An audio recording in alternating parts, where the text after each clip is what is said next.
Number हजरत Ayesha Siddiqa রাদিয়াল্লাহু তাআলা আনহা মুয়াবিয়া রাদিয়াল্লাহু তাআলা আনহু ওনারা বলছেন যে আল্লাহ রাসূল সাল্লাল্লাহু আলাইহি ওয়াসাল্লাম আল্লাহ তাআলাকে মেরাজের রাত্রিতে দেখেন নাই, সাক্ষাৎ হয় নাই। যারা বলবে যে আল্লাহ রাসূল সাল্লাল্লাহু আলাইহি ওয়াসাল্লাম রাসূল করিম সাল্লাল্লাহু আলাইহি ওয়াসাল্লামের সাথে দেখা হয়েছিল, ফাকাত আযামাল ফরিয়াতা আলা মুহাম্মাদিন সাল্লাল্লাহু আলাইহি ওয়াসাল্লাম, সে রাসূল সাল্লাল্লাহু আলাইহি ওয়াসাল্লামের উপরে একটি বিরাট অপবাদ দিল। শুধুমাত্র আমাদের দেশে যেটা করা হয়, মেরাজের রাত আসলে মানুষ এটাকে ঘটা করে পালন করে, অথচ রাত কোনটি এটিও সঠিক নয়, মাস কোনটি এটিও সঠিকভাবে নির্ধারণ করা সম্ভব হয়নি।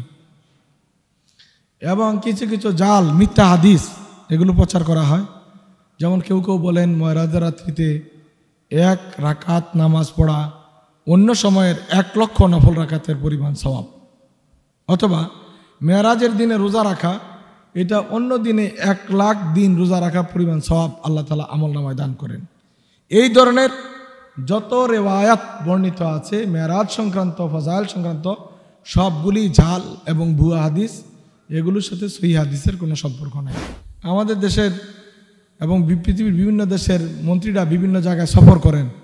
সফরের উদ্দেশ্য এটাই থাকে না যে উনি কিভাবে গেলেন, কোথায় ল্যান্ড করলেন, কত ঘন্টা অবস্থা করলেন, কি খাওয়ার দাওয়ার করলেন, কতক্ষণ কথা বললেন, এগুলো মূল বিষয় নয়। তিনি এই সফরের মধ্যে কয়টি চুক্তি করেছেন, কয়টি চুক্তি রাষ্ট্রের জন্য কল্যাণ করছিল, কয়টি চুক্তি না করলে ভালো হতো, সাংবাদিকরা কিন্তু এ সম্পর্কে আলোচনা করেন এবং পরবর্তীতে এগুলিই কিন্তু কাজে পরিণত করা হয়।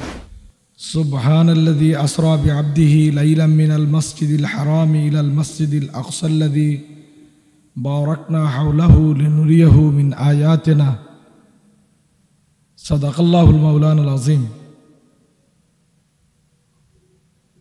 আল্লাহ রাব্বুল আলামিনের অশেষ মেহেরবানি যে আল্লাহ তাবারক তাআলা আমাদের সবাইকে পবিত্র রজব মাসের শেষ জুমাবারে জুমা মসজিদে আসার তৌফিক এনায়েত করেছেন। আমরা শুকরিয়া বলি আলহামদুলিল্লাহ। দুরুদ সালাম সৈয়দুল মুরসালিন, ইমামুল মুত্তাকিন, শাফিউল মুজনবিন মোহাম্মদ রাসূলুল্লাহ সাল্লাল্লাহু আলাইহি ওয়াসাল্লামের প্রতি, সাহাবায়ে কেরাম, তাবিঈন, তাবে তাবিঈন, আইম্মায়ে মুজতাহিদিন, সালফে সালেহিনদের প্রতি। আমরা গত জুমাবারে কয়েকটি বিষয়ের উপর আলোচনা করেছি। রিসালাতের উপরে যে কয়েকটি প্রশ্ন উত্থাপিত হয়, এই কতগুলো বিচ্ছিন্ন প্রশ্নের আলোচনা আমরা গত জুমাবারে করেছি। তার মধ্যে রাসূল সাল্লাল্লাহু আলাইহি ওয়াসাল্লামকে এবং অন্যান্য নবী রাসূলদেরকে বকাঝকা করা, গালি দেওয়া প্রসঙ্গে, এবং নবীদের গুণাবলী নিজেদের মধ্যে আছে এই বিষয়ে দাবি করা প্রসঙ্গে আমরা গত জুমাবারে কথা বলেছি। আজকে যেহেতু রজব মাসের শেষ জুমাবার, আজকে খুব সংক্ষেপে লাইলাতুল মেরাজ সংক্রান্ত বা মেরাজ সংক্রান্ত কিছু আলোচনা পেশ করব ইনশাল্লাহ। তারপরে আমরা আমাদের নির্দিষ্ট আলোচনায় ফিরে আসব। লাইলাতুল মেরাজ বা রাসূল সাল্লাল্লাহু আলাইহি ওয়াসাল্লামের ঊর্ধ্বগমন জনিত রাত্রি, এটি ঠিক কোন রাত ছিল এই বিষয়ে ওলামায়ে কেরামদের মধ্যে নানা মতপার্থক্য দেখা যায়। সুতরাং এটা নিশ্চিত করে বলা যাচ্ছে না যে মেরাজের রাত্রি 26 তারিখ দিবাগত রাত্র রজব মাসে ছিল, অথবা 27 তারিখ দিবাগত রাত্র রজব মাসে ছিল। এর কোনোটাই নিশ্চিত করে বলা যায় না। সবচেয়ে বড় কথা হলো রজব মাসে আল্লাহ রাসূল সাল্লাল্লাহু আলাইহি ওয়াসাল্লামের এই মেরাজ হয়েছিল, এই বিষয়টি নিয়েও উলামায়ে কেরামদের মধ্যে বিতর্ক রয়েছে। তবে মেরাজের বিষয়টি সর্বসম্মতিক্রমে অনুমোদিত এবং গৃহীত হয়েছে। কোরআনে কারীম দ্বারা প্রমাণিত এবং মুতাওয়াতির হাদিস দ্বারা বর্ণিত হয়েছে যে রাসূল আকরাম সাল্লাল্লাহু আলাইহি ওয়াসাল্লাম মেরাজে গিয়েছিলেন। মেরাজে যাওয়ার এই বর্ণনাটি কোরআনে কারীম শুধুমাত্র মসজিদে হারাম থেকে মসজিদে আকসা পর্যন্ত উল্লেখ করেছে, যেটি সূরাতুল ইসরাতে আল্লাহ রাব্বুল আলামিন শুরুতেই বর্ণনা করেছেন। সুবহানাল্লাযী আসরা বিআবদিহি লাইলাম মিনাল মসজিদিল হারামে ইলাল মসজিদিল আকসা। এই আয়াত দ্বারা রাসূল সাল্লাল্লাহু আলাইহি ওয়াসাল্লামের মক্কার মসজিদ থেকে বাইতুল মাকদাস পর্যন্ত যাওয়ার ব্যাপারটি নিশ্চিত করা হয়েছে। যেহেতু এটা কোরআন দ্বারা সাব্যস্ত, এই জন্য উলামায়ে কেরাম বলছেন যারা মক্কা থেকে মদিনায় রাসূল সাল্লাল্লাহু আলাইহি ওয়াসাল্লামের মসজিদে আকসায় আল্লাহ রাসূল সাল্লাল্লাহু আলাইহি ওয়াসাল্লামের মেরাজের সফরকে অস্বীকার করবে তারা কাফির, যেহেতু এটা কোরআন দ্বারা সাব্যস্ত। আর রাসূল করিম সাল্লাল্লাহু আলাইহি ওয়াসাল্লাম বাইতুল মাকদাস থেকে যে বাকি সফরটুকু করেছেন, এই ব্যাপারটাকে কেউ অস্বীকার করলে তাকে কাফের বলার সুযোগ নেই, সর্বোচ্চ ফাসেক বলা যেতে পারে, যেহেতু এই বাকি সফরটি কোরআন দ্বারা সাব্যস্ত নয়, হাদিস দ্বারা প্রমাণিত। এখানে তৃতীয় কথা হলো রাসূল আকরাম সাল্লাল্লাহু আলাইহি ওয়াসাল্লাম 3 ধাপে সফরটি সম্পন্ন করেছিলেন। এক ধাপের কথা সরাসরি কোরআনে বর্ণনা করা আছে, কোরআন থেকে বাইতুল মুকাদ্দাস। দ্বিতীয় ধাপ রাসূল বাইতুল মাকদাস থেকে শুরু করে সিদরাতুল মুনতাহা পর্যন্ত গিয়েছিলেন, এটি সহিহ হাদিস দ্বারা প্রমাণিত। আর সিদরাতুল মুনতাহা থেকে মালাই আলা আল্লাহ রাসূল সাল্লাল্লাহু আলাইহি ওয়াসাল্লাম আল্লাহ রাব্বুল আলামিনের কাছাকাছি পর্যন্ত গিয়েছিলেন, এটা ছিল তৃতীয় সফর। রাসূলুল্লাহ সাল্লাল্লাহু আলাইহি ওয়াসাল্লামের সাথে প্রথম এবং দ্বিতীয় সফরে হযরত জিবরাইল আমিন আলাইহিস সালাতু ওয়াসসালাম সার্বক্ষণিক ছিলেন। তৃতীয় সফরে অর্থাৎ সিদরাতুল মুনতাহা থেকে আল্লাহ রাব্বুল আলামিনের কাছে যাওয়া পর্যন্ত এই সময়টুকুতে জিবরিল আমিন আল্লাহ রাসূলের সাথে ছিলেন না।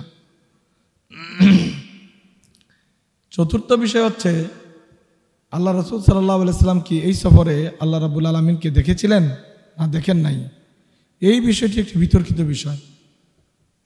উলামায়ে কেরাম রিদওয়ানুল্লাহি তাআলা আলাইহিম আজমাইন এই বিষয়ে 3টি মত প্রকাশ করেছেন।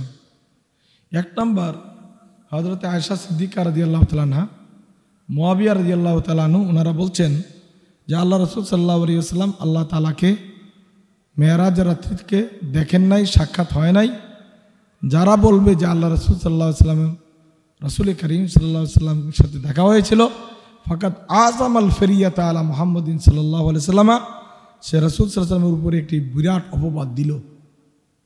সুতরাং কাবা কাউসাইনে আওয়াদ না, এই আয়াত দ্বারা কেবলমাত্র জিবরিল এবং রাসূল সাল্লাল্লাহু আলাইহি ওয়াসাল্লামকে বোঝানো হয়েছে, আল্লাহ তাআলাকে বোঝানো হয়নি।